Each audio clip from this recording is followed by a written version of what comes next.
Nesse vídeo eu mostro um circuito que transmite um tom para a frequência de 433 MHz em intervalos regulares. Não é o mesmo circuito que foi publicado no vídeo anterior. É uma versão bem mais enxuta e que, ao invés de montar todo o circuito, inclusive a parte de rádio e frequência, vamos utilizar aí um módulo de RF de 433 MHz. Desses módulos aí já pronto, né? Então esse está bem mais fácil e é uma oportunidade de aprender como fazer esse dispositivo. Então assista esse vídeo até o final.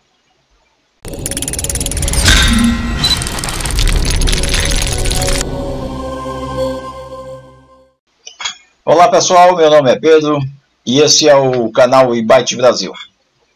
Como eu disse, esse projeto está bem mais fácil. O pessoal reclama da dificuldade. Mais fácil porque no estágio de radiofrequência vamos usar aí um módulo pronto. Também foram feitas modificações no circuito temporizador. Nesse circuito, os intervalos sem transmissões são mais longos. Isso reflete na economia de energia. Ao invés de usar dois circuitos integrados do tipo 555, nesse circuito apenas um seria usado. E R7 e R8 é que determinam o tempo de acionamento, digamos assim.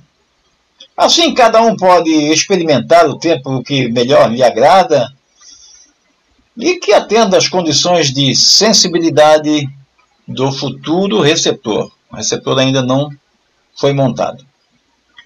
Essas melhorias refletem no tamanho do circuito e olha só como ficou o tamanho da plaquinha de circuito impresso. Outro detalhe é que nesse circuito o transistor que ativa o codificador é do tipo PNP. Tecnicamente esse circuito é diferente, mas no geral o circuito publicado no vídeo anterior executa a mesma função. E no caso do codificador, a configuração é a mesma, exatamente a mesma. Tudo o que é necessário é que o receptor seja configurado para receber esse código. E a partir da decodificação, o circuito eletrônico vai executar a função para a qual foi projetado.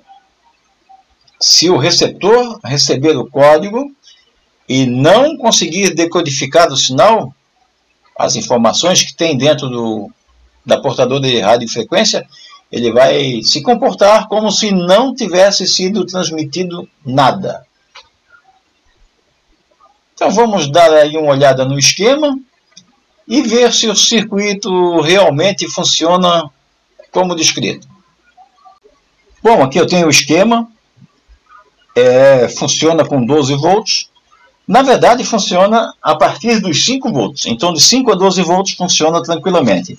O que não pode passar é de 12 volts, porque senão este circuito aqui, esse circuito integrado aqui, vai para o forno.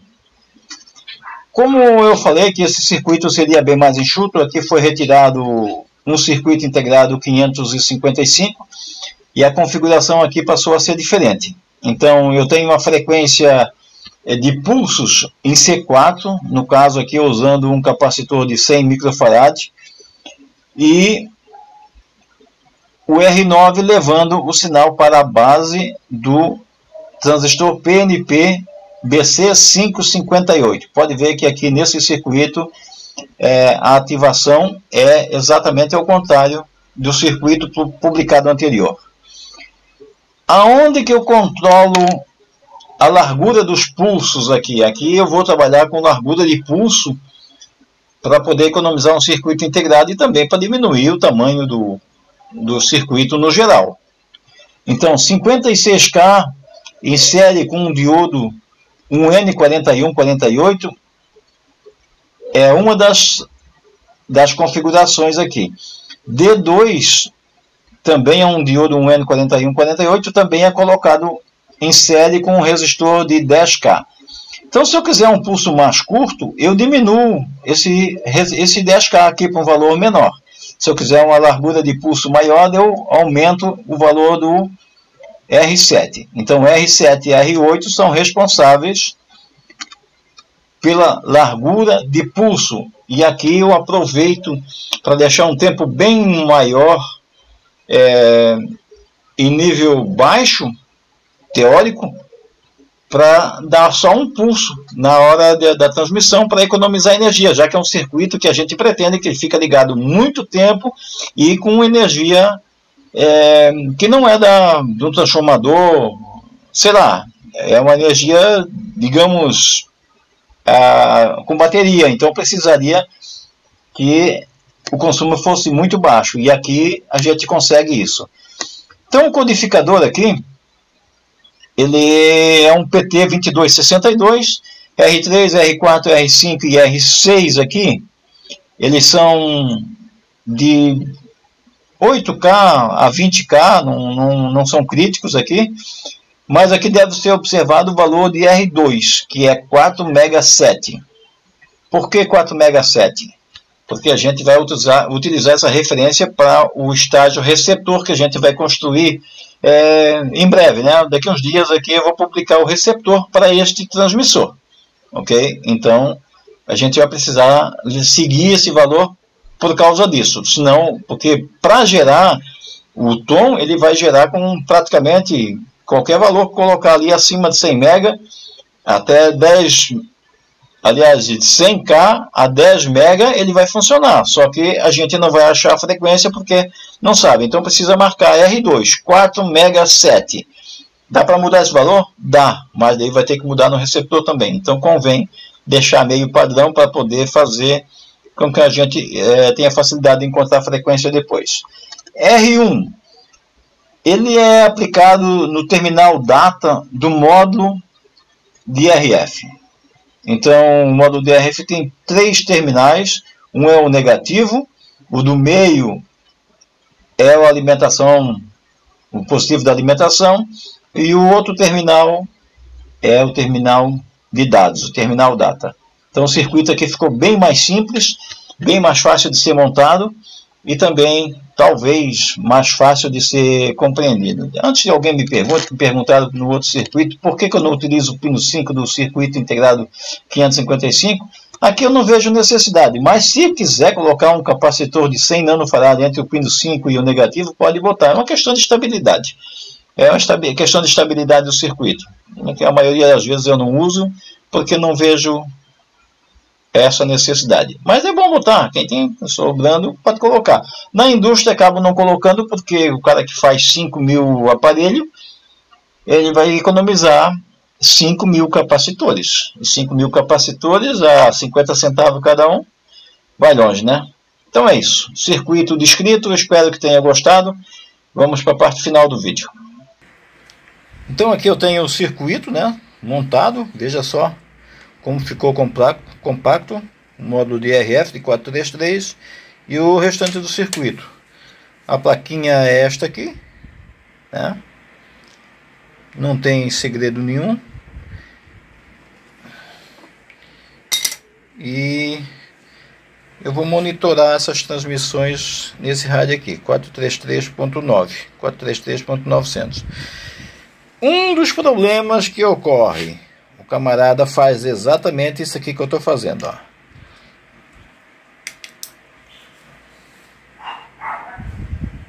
Vendo só? O que está ocorrendo aqui?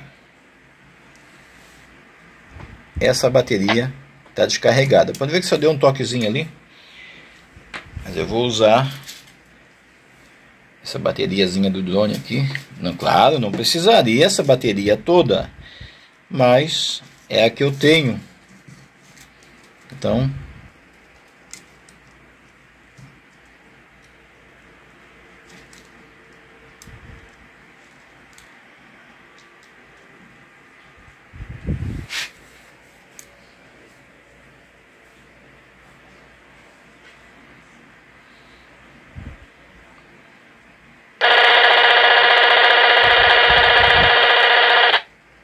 Vendo só?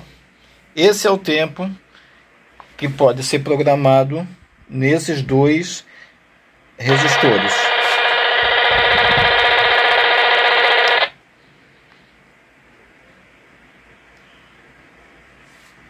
Cada vez que houver esse acionamento, o circuito receptor vai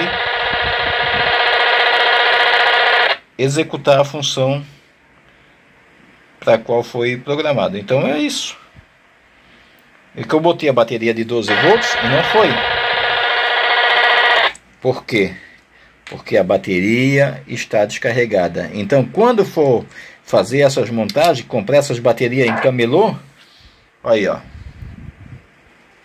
Essa bateria é nova, tá? Só para ter uma ideia, foi comprada novinha no camelô. E não funciona. Então é bom para teste de circuito não usar bateria. E sim uma fonte confiável que você sabe que tem realmente carga. Essa bateria aqui é nova, mas está desse jeito aí, ó. Eu condenaria o circuito porque não está funcionando. Quando na verdade não é problema do circuito e sim da bateria. E agora que eu também não consigo tirar daqui. Pronto, a bateria está aqui, ó. Bateria novinha, ó, novinha, ó. 4,70 que o caixa levou da minha carteira e não serve para nada. Mas vamos lá. Só para confirmar. Esperar um pouquinho, vou segurar aqui para poder manter a alimentação.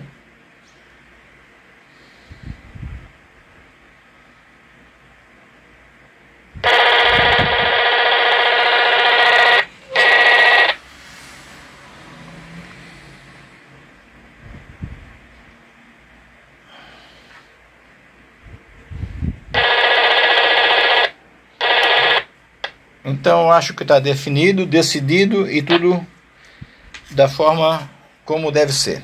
É isso aí. Eu espero que o conteúdo tenha sido interessante para você e por isso merece o seu like. Mesmo que você não tenha gostado, deixe escrito aí nos comentários o motivo. A gente só pode melhorar se souber onde existem os erros. E o juiz é você.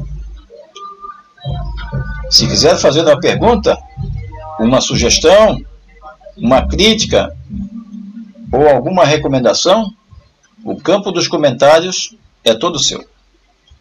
E esse vídeo está terminando, mas se você tiver um tempinho livre, o YouTube vai sugerir um dos vídeos do canal iByte Brasil. Clique para assistir.